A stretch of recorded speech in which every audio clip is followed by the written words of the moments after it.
The obscure history of hopscotch. You recognize this drawing on the ground.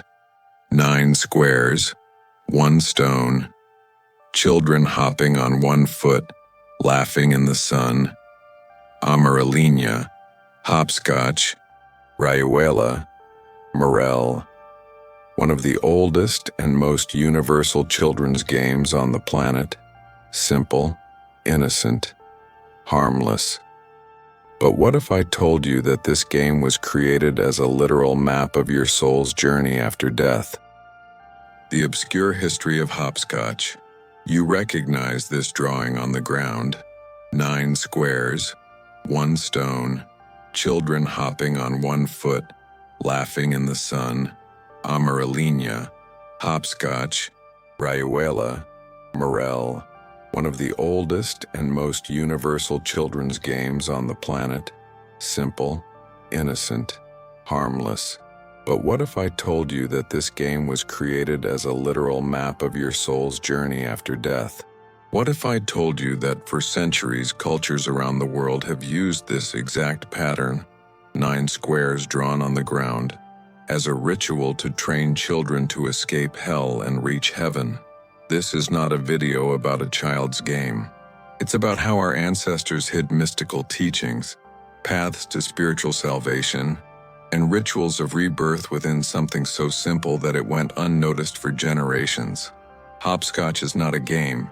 It's a spiritual labyrinth, a test of purification, a ladder between worlds, and you're about to find out. Why was the first house always called hell or earth? What does the stone you throw actually represent in medieval alchemy?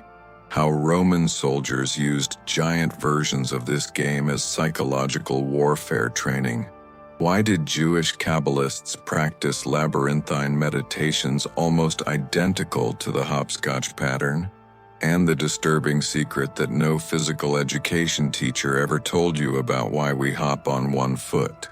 In the next few minutes, I'm going to show you archaeological evidence, forgotten hidden texts, and historical connections that will make you look at any hopscotch pattern on the ground in a completely different way.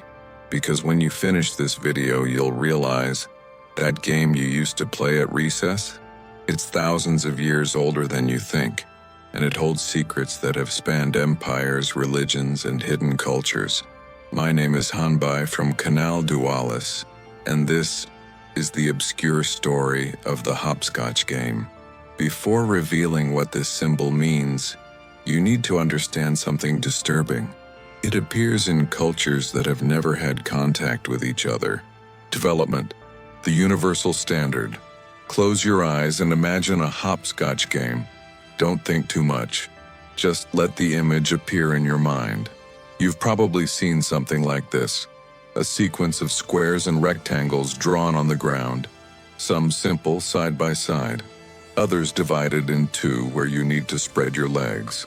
And at the top, a large square or semicircle, the sky, the house, the ultimate goal. Now here's the weird part.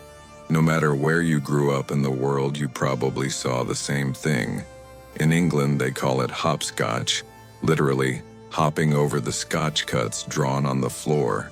In France, it's morel, or la semana, the week, 7 houses for 7 days. In Spain and America, rayuela, or amaralina. In India, stapu, or kith-kith. In German, Himmel und Hölle, literally heaven and hell. And here's what should make you stop and think: all these versions share the same symbolic core. A linear path, obstacles in the way, a progression from earth to heaven, and always, always, you need to jump. Why jump? Keep that question in mind. We'll come back to it, because the answer is stranger than you think. The archaeology of the game. If you search for origin of hopscotch on the internet, you'll find a romantic story repeated on practically every trivia website and school blog. Hopscotch was invented by Roman soldiers 2,000 years ago. They created training fields over 100 feet long, carrying heavy armor while jumping from square to square to improve agility and stamina. Roman children then imitated the soldiers, creating smaller versions, and the game spread throughout the Roman Empire. It's a beautiful story, dramatic, easy to imagine, and it's probably completely false. In 1870, a British archaeologist named Coles was studying ancient Roman pavements in forums and temples. He made a casual comment, almost as a joke, saying that the geometric patterns of the tiles would be suitable for the modern game of hopscotch. It wasn't an archaeological discovery. It was a random observation. But decades later, writers took that isolated phrase, distorted it, exaggerated it, and turned it into a historical fact. And now you see this story in school books, documentaries, and even museums. There is no solid archaeological evidence that Romans played hopscotch. No ancient text describes the game. No mosaic shows children jumping over squares. No sculpture. No graffiti in Pompeii. So, if the Romans didn't invent it, who invented it? And most importantly, why do all cultures have nearly identical versions? The first confirmed registration. The first documented mention of hopscotch that we can confirm comes from a 17th century English manuscript called the Book of Games, written by Francis Willoughby between 1635 and 1672. And here's the fascinating part. Willoughby doesn't describe hopscotch as a new or recent game. He talks about it as if it were ancient, traditional, something that children have been playing since time immemorial. He mentions the 9-house layout. He mentions throwing the stone. He mentions hopping on one foot. And he mentions the names of the houses. The first home, earth, or hell. The final home, heaven, or paradise. The middle houses, purgatory, limbo, temptation, judgment. This is no child's play. This is playable medieval theology. This is Christian cosmology transformed into a physical exercise to teach children about the soul's journey after death. The most disturbing theory, some esoteric historians go even further. They argue that hopscotch was not invented by the medieval Catholic Church. It was appropriated by the Church, because nearly identical patterns, 9-stage labyrinths, paths of spiritual purification, tests of balance and focus, appear in Siberian shamanic rituals, where initiates jump over fire and stones in specific patterns to die and be reborn. Jewish Kabbalistic meditations called Merkava, chariot, where mystics visualize an ascent through celestial palaces. Tibetan Buddhist ritualsa walkable mandala, where monks follow geometric patterns to achieve enlightenment. Labyrinths of European cathedrals, like the famous labyrinth of Chartres Cathedral, where pilgrims walk the path to Jerusalem without leaving the church.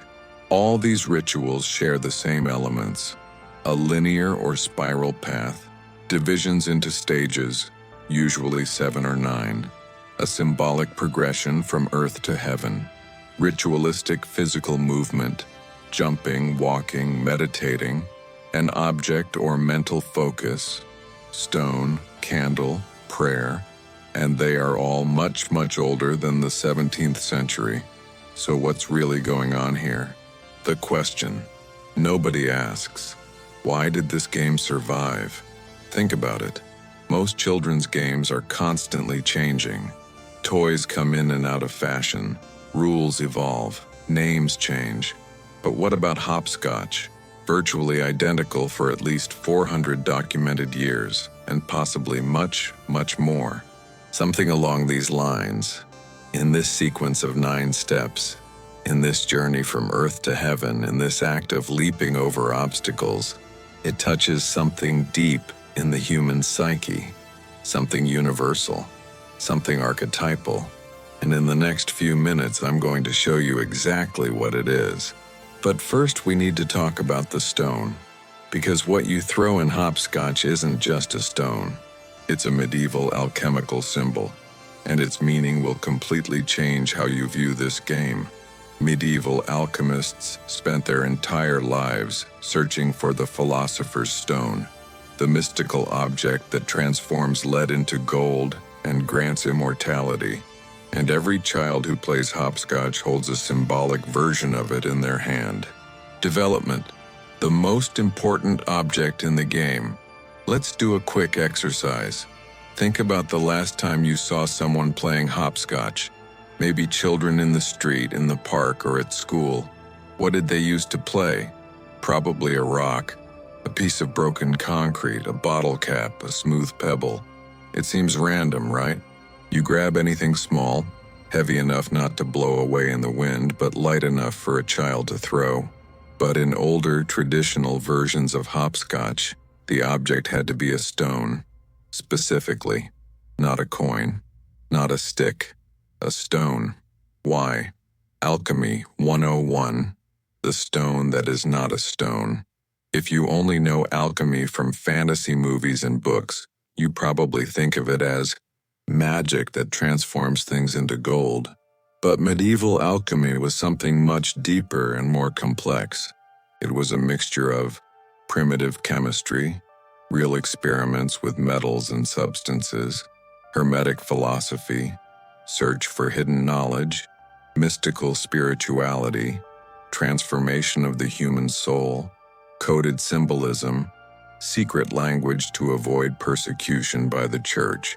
And at the heart of all alchemy was one concept, the Philosopher's Stone. It wasn't literally a stone. It was a stage of purification, a state of consciousness, a metaphor for the perfectly refined human soul. Alchemists used the language of transforming lead into gold to transform an impure soul, lead, into an enlightened soul, gold. And the process? It had specific steps: blackness, darkening, death of the ego, dissolution, chaos, albedo, bleaching, purification, spiritual cleansing, citronite yellowing, illumination, nascent wisdom, rubedo, reddening, perfection, unification, spiritual gold. 4 main stages, but divided into sub-stages, generally, 7 or 9 steps in total. So familiar? The playable alchemical journey. Now let's map the hopscotch pattern onto this alchemical structure. House 1, Earth Hell, initial state, chaos, raw matter, nigredo. Houses 2 to 3, initial purifications, initial tests, dissolution of the ego. Houses 4 or 5, often double, division, choice, temptation, the critical moment where many fail. Houses 6 through 7, continuous refinement, albedo in progress. House 8, final test before transcendence, citrinitas. House 9, heaven paradise, rubedo, perfection, spiritual gold, enlightenment achieved. And what about the stone you throw? Your soul, your consciousness, your spiritual essence. In each round, you launch your soul, the stone, 1 step further down the path. Then you need to complete the journey, jumping over all the previous obstacles to retrieve it and move forward. What if you step on the line? You fall, you fail in the alchemical process, and you have to start over.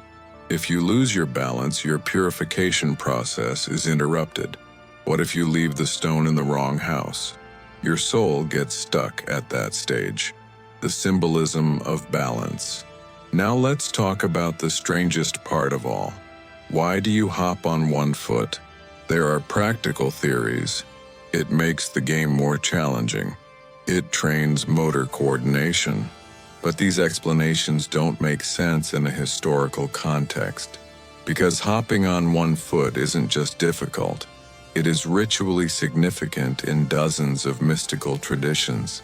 In Siberian shamanism, dancing on 1 foot represents being between worlds, neither completely in the physical world nor completely in the spiritual one.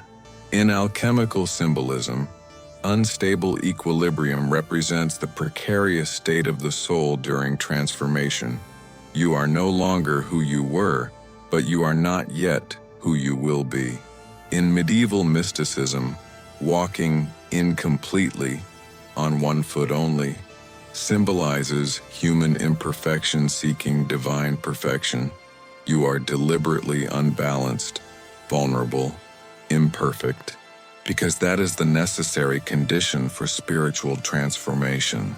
If you were already balanced, already perfect, you wouldn't need the journey. Double houses. Another almost universal characteristic of hopscotch. Some squares are double, where you spread your legs and place one foot in each square. Why? Practical theories again say rest, variation, but symbolically, these are choices, forks in the road, moments of duality, good versus evil, body versus spirit, temptation versus virtue. In these houses, you literally divide your energy. You are being tested. You can go left or right, but you need to keep both feet on the path. If you step outside the box, you fall. Because in the spiritual journey, moments of choice are the most dangerous. That's where souls get lost. The prohibition against touching the stone. Here's a rule that many people forget or ignore. For most of the journey, you cannot step on the house where the stone is located. You jump over her. You avoid her. You leave her where she fell. You can only retrieve it when you complete the entire journey and return. Why? Because you can't carry your imperfect soul to heaven. You must complete the purification first. Only then can you reincarnate, return, retrieve the stone, and bring your transformed soul back to the material world. It is literally a metaphor for death, rebirth, and return. You die, throw your soul forward. You traverse the intermediate realms, skip the spaces. You reach the sky, arrive at the final home. You return, go back the same way. You recover your soul, take the stone. You are reborn. The next round begins. The hidden pattern. If this seems too elaborate to be a coincidence, you're right to be suspicious. But here's the crucial point. Nobody consciously designed this as an alchemical game. At least there are no records of anyone saying, let's create a game to teach alchemy. What probably happened is something far more fascinating and disturbing. Archetypal symbols spontaneously repeat themselves in human cultures because they touch upon something universal in human psychology. Carl Jung called this the collective unconscious, deep psychological structures shared by all of humanity, expressed through symbols and rituals. The hero's journey, the spiritual quest, the transformation of the soul. These are not invented concepts. They are patterns that emerge naturally from how human brains understand narrative, meaning, and purpose. And hopscotch can be one of the purest and simplest expressions of this pattern. A journey, obstacles, transformation, return, encoded in 9 squares drawn on the floor. But if hopscotch truly carries this profound symbolism, why did it survive as a children's game? Why wasn't it preserved as an adult ritual, as meditation, as a ceremony? The answer has to do with something the Catholic Church did in the Middle Ages, and it's more sinister than you might imagine. How the Church hid the ritual. During the Inquisition, possessing alchemical knowledge or practicing pagan rituals was a crime punishable by torture and death. So medieval mystics did something brilliant. They transformed their rituals into child's play. Development, the problem of forbidden knowledge. Medieval Europe, 12th to 17th centuries. The Catholic Church controlled almost every aspect of intellectual and spiritual life. Universities were controlled by the Church. Books were approved by the church. Even thinking about certain topics without the church's permission could be considered heresy.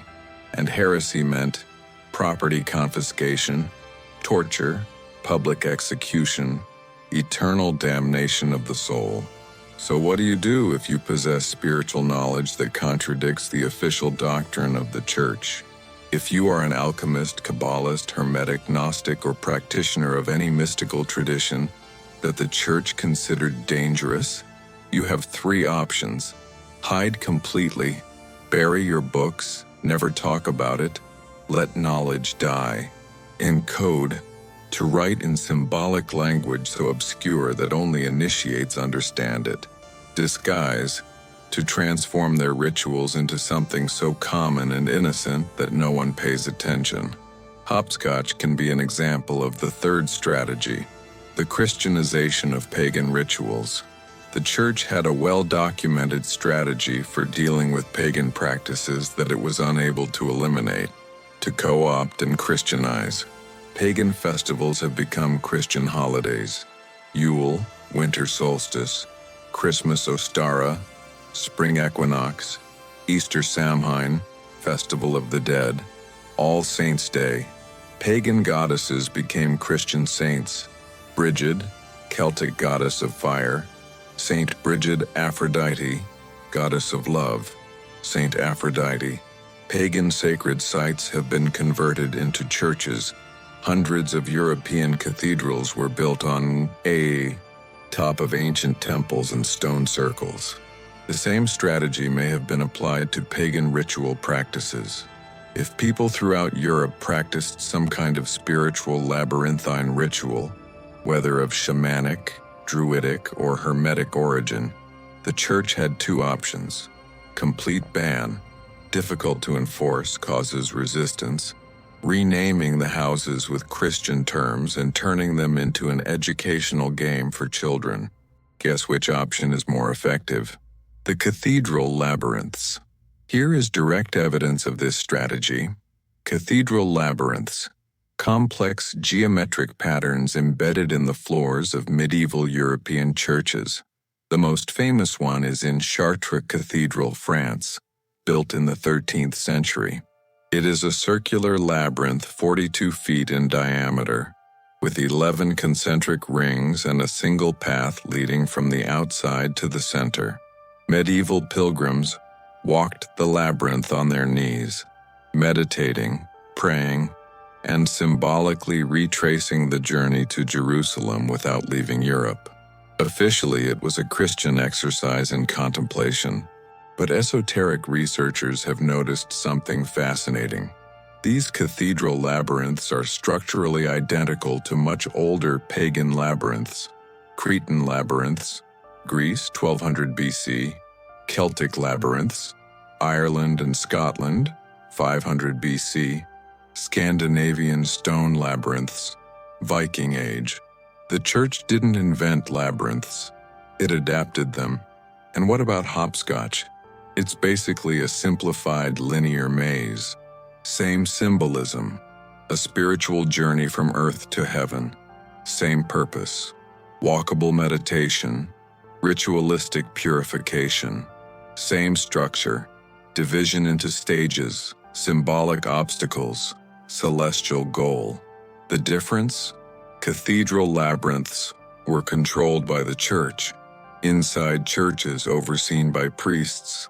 Hopscotch was democratized. Any child, on any street, at any time. Why turn it into child's play? This is where it gets really interesting. If you are a medieval mystic trying to preserve forbidden spiritual knowledge, children are the perfect vehicle. Why? 1. Cultural invisibility. Children's games are considered trivial. Nobody pays attention. No inquisitor is investigating what children draw on the ground. 2. Guaranteed oral transmission. Children teach other children.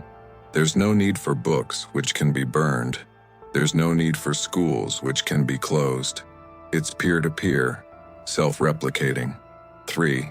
Resistance to change. Adults change rituals, improve them, rationalize them. Children are conservative. This is how we've always played. They preserve the exact rules even without understanding why. 4. Protection of innocence. If an adult draws a labyrinth of 9 houses called Earth to Heaven and meditates by jumping on it, they could be accused of witchcraft. If a child does exactly the same thing, it's just a silly game. This may be the greatest trick of all, hiding profound spiritual rituals within children's games so ubiquitous that they become invisible. Examples of other disguised rituals. Hopscotch is not alone. Many traditional children's games have deep ritualistic or symbolic origins. Wheels, wheels, wheels, ring around the rosy. Surface, ring around the rosy game with music. Obscure origin, possible reference to the Black Death. Ring around the rosy. Circular lesions of the plague. Ashes, ashes, cremation of bodies. We all fall down. Death hide-and-seek surface, finding hidden people.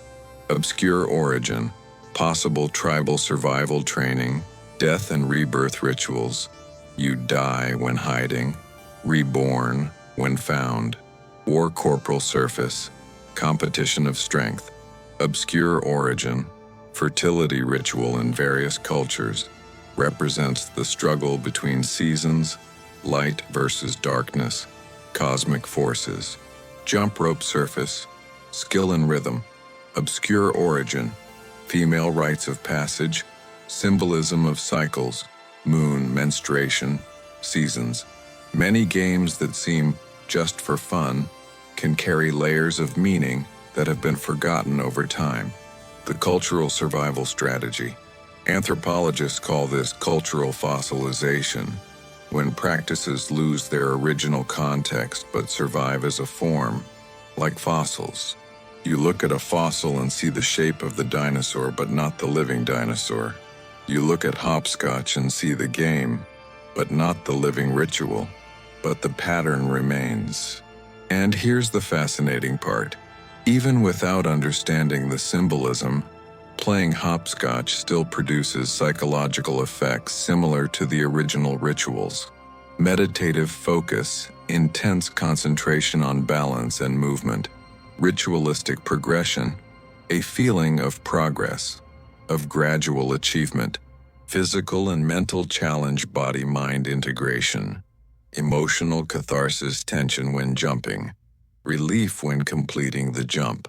Modern children don't know that they are meditating on the soul's journey, but their brains still respond to the archetypal pattern. Aeronia final. Here's the most ironic twist of all. The Church attempted to Christianize and control pagan rituals by transforming them into harmless games. But in doing so, he ensured that these rituals survived intact for centuries. If they had been preserved merely as formal adult practices, they would have been extinguished during the Inquisition.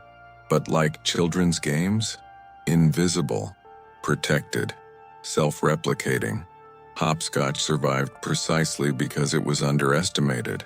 And now, in the 21st century, you can find variations of it in virtually every country in the world. The mystery that remains. But that still doesn't answer the original question. Why does this specific pattern appear independently in cultures that have never had contact? Hopscotch in medieval Europe, Stapu in ancient India, hopscotch in pre-Columbian Latin America, versions in Africa, Asia, and Oceania. Even though medieval European mystics preserved the European version disguised as a joke, how do I explain the others? 3 possibilities. 1. Ancient diffusion. The pattern is much older than we think, perhaps dating back to Neolithic or even Paleolithic cultures, and spread before written records existed. 2.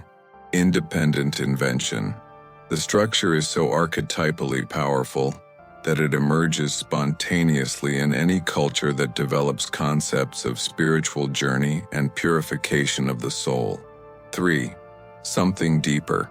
There is something about the human neural structure, how our brains understand space, movement, and narrative, that naturally produces this pattern. Personally, I think it's options 2 and 3 combined, and in the next part I'll show you why. Because there is a modern scientific discipline that studies exactly that, how universal symbolic patterns emerge from the structure of the human brain. And when you apply that science to hopscotch, the findings are fascinating. The psychology of patterns. Carl Jung spent his life studying symbols that appear in cultures around the world without any contact between them. He called them archetypes of the collective unconscious, and hopscotch contains practically all of them. Development, the Jungian revolution, early 20th century. Carl Jung, Swiss psychiatrist and former collaborator of Sigmund Freud, asks a radical question. Why do the same images appear in the dreams of patients who have never met? Snakes, labyrinths, sacred trees, journeys through the underworld, death and rebirth. Jewish, Christian, atheist, Asian, European patients, completely different cultures and backgrounds. But the symbols were strikingly similar. Freud is said to have stated, "It's all about sex and childhood repression." Jung disse, "No, there is something deeper." He proposed that in addition to the personal unconscious, repressed individual memories, there exists a collective unconscious, psychological structures shared by all of humanity, inherited through evolution, expressed through universal symbols. He called these symbols archetypes. And guess what? Hopscotch is practically a Jungian textbook of archetypal symbolism. Archetype 1, the hero's journey. Joseph Campbell, a mythologist influenced by Jung, identified a narrative pattern that appears in the mythologies of virtually all cultures. The hero's journey. Monomyth. Ordinary world call to adventure. Crossing the threshold. Tests and trials. Descent into the abyss. Symbolic death. Revelation. Transformation. Return with the elixir. Renaissance Star Wars. Matrix. Harry Potter. Lord of the Rings. They all follow this exact structure because it touches on something profound in human psychology regarding growth, change, and self-discovery. Now map this out using hopscotch, earth, hell, ordinary world, starting point. Throw the stone, a call to adventure, a commitment to the journey. First house, crossing the threshold, start of testing, intermediate houses, progressive trials. Double houses, choice, critical moment, bifurcation, approaching the sky, imminent transformation, reaching for the sky, revelation, conquest, go back and get the stone, bringing knowledge back, rebirth. It's the same structure. Hopscotch is not just a game, it's the hero's journey in playable form. Archetype 2, death and rebirth. One of the most universal archetypes in human psychology. To transform, you need to symbolically die and be reborn. Appears in Christian baptism, death of the old self, birth of the new, shamanic rituals, initiation through symbolic death, Buddhist meditation, dissolution of the ego, alchemy, nigredo, sheer's death, rubedo, sheer's rebirth, global mythology, Persephone, Osiris, Inanna, Jesus, all die and return. Why is this pattern universal? Why it reflects something fundamental about how real change happens. You can't become something new without letting go of something old. You can't grow without releasing who you were. And hopscotch ritualizes exactly that. You cast your essence, stone, forward. You die temporarily. You cross the path without her. You are in an in-between state, neither alive nor dead. You achieve the goal. You are transformed. You return and retrieve the stone. You are reborn with a new consciousness. You begin the next round, a continuous cycle of death and rebirth.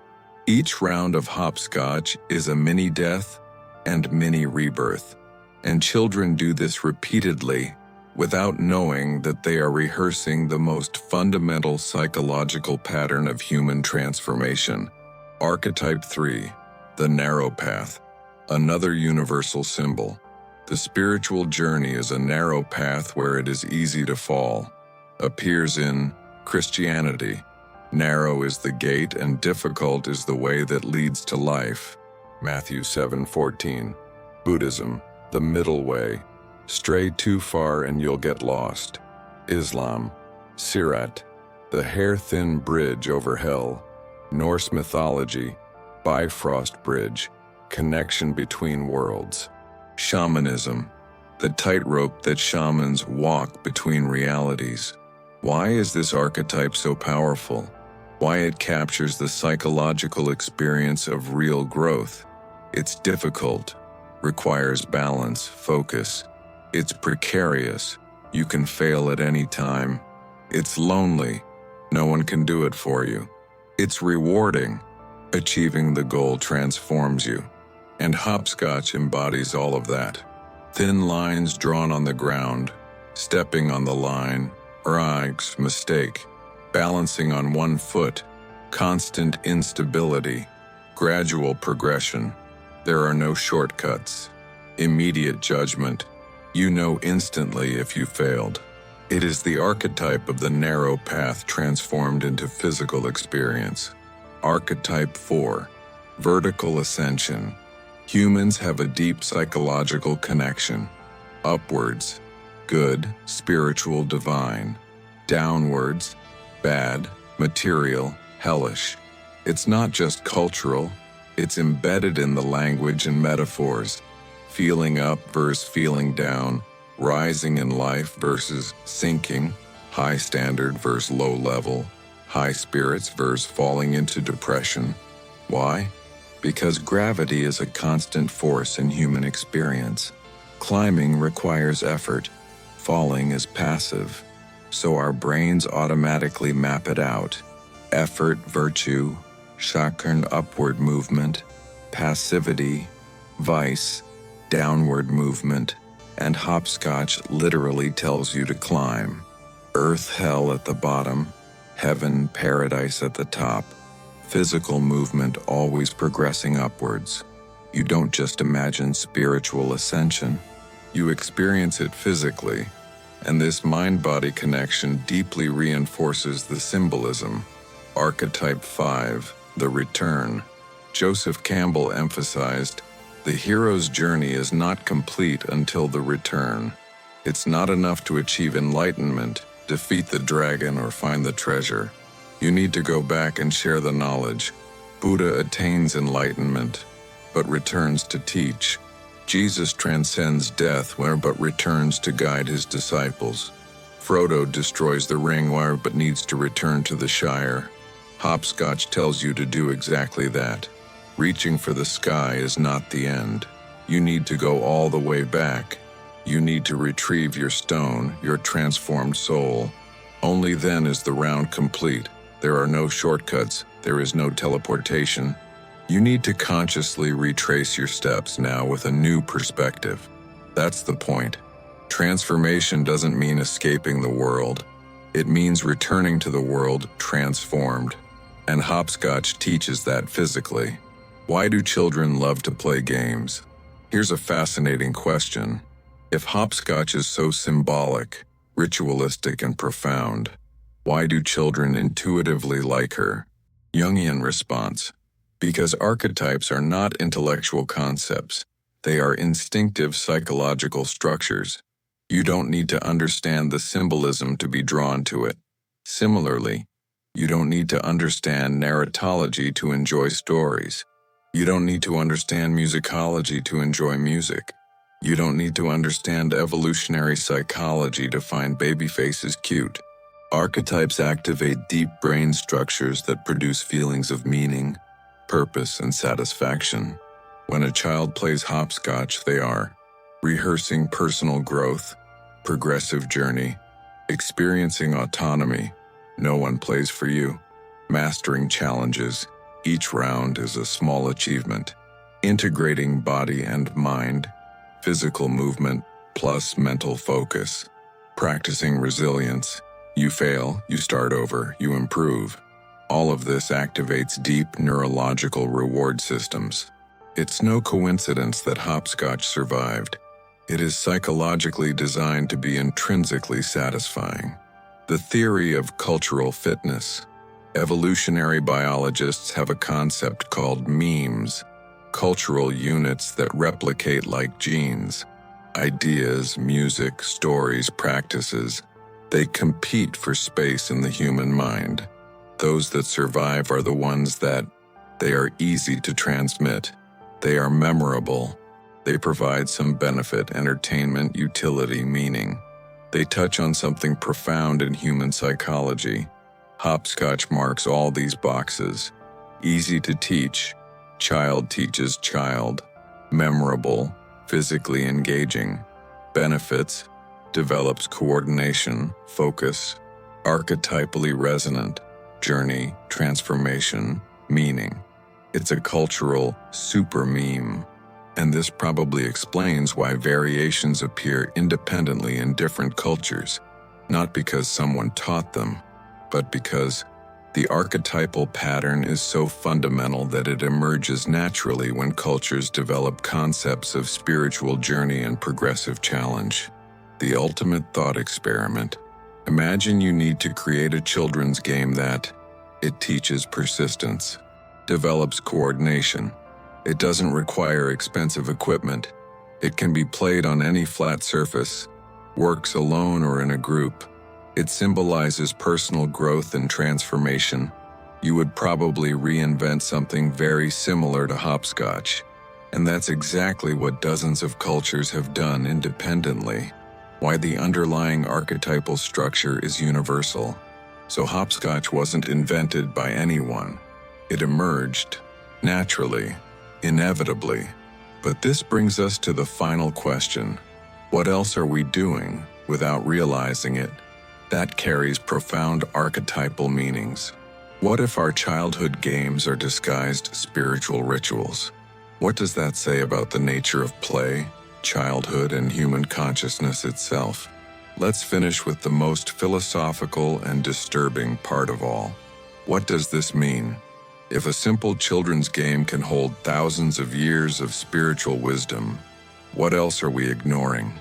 Development, the wisdom, hidden in plain sight. Think about how many times you've walked past a hopscotch grid drawn on the ground. Sidewalk, park, school, street. You probably didn't even look twice. Just kids playing. Nothing special. But now you know differently.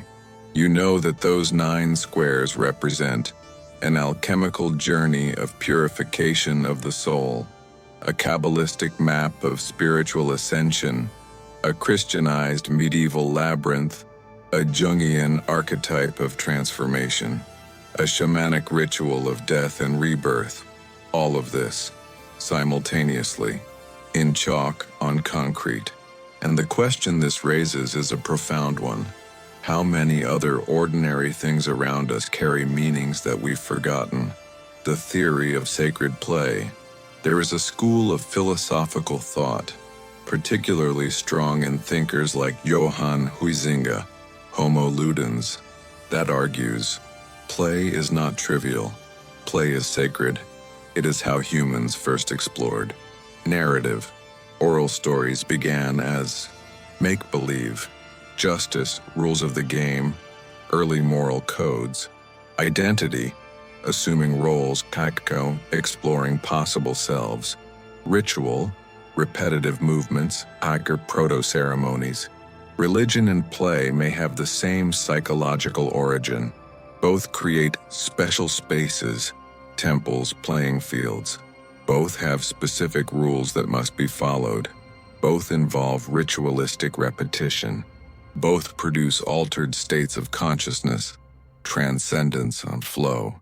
Both connect participants to something bigger than themselves. Hopscotch can literally be where play and ritual meet.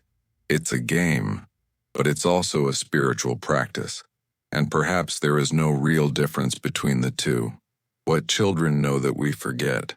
Here's something that's been bothering me ever since I started researching this. Children intuitively understand something about hopscotch that adults have rationalized. Children play with complete seriousness, with intense focus, with respect for the rules. They don't say it's just a silly joke. They treat it as important, as significant, as if some deep part of them knew that it's more than it seems. And then we grew up. We learned to categorize, to rationalize, to trivialize. It's just a joke. But what if playfulness refers to how ancient cultures preserved wisdom they couldn't verbalize? Yes, does playing hopscotch really change anything in you? Neurologically, psychologically? It rehearses patterns of transformation. It activates archetypes, it trains resilience. So children are more right than adults. Hopscotch matters, not because it's useful, because it touches something eternal. The disturbing question. I'll leave you with a final thought that is, frankly, a little unsettling. Hopscotch can survive for millennia as a game while carrying such profound meanings. How many other things in our culture are forgotten rituals? Perhaps birthdays, rites of passage transformed into parties, marriages, spiritual contracts transformed into social traditions, graduation, initiations transformed into bureaucratic ceremonies, funerals, rites of passage for the dead and the living. Yes, we live surrounded by rituals, but have we stopped seeing them as rituals? What if this is part of the modern problem? Because when rituals become just traditions or games, they lose depth. They lose their transformative power. They lose connection with archetypal meaning. They saw empty performances. But the patterns are still there, just sleepers, waiting to be recognized.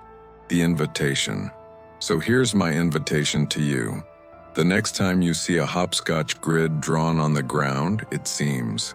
Look closely, really. See the 9 squares, the progression, from earth to heaven. What if nobody's looking? Play. Pick up a stone, throw it into the first square, and jump, on one foot, slowly, with full attention. Feel the precarious balance. Feel the gradual progression. Feel the moment when you reach the top, and then go back. Pick up your stone. Feel the return, not like childhood nostalgia, like meditation, like a ritual that's thousands of years old that you're continuing, like a symbolic journey of the soul that humans have been making since the beginning of time.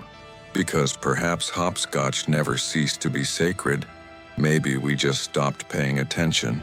Final message. The obscure history of hopscotch isn't about obscure historical facts. It's about recognizing that profound meaning can be hidden in ordinary things. What ancient wisdom can survive as a joke? What timeless symbols might be drawn in chalk on the sidewalk? And perhaps, just perhaps, our ancestors were more intelligent than we think. They don't just invent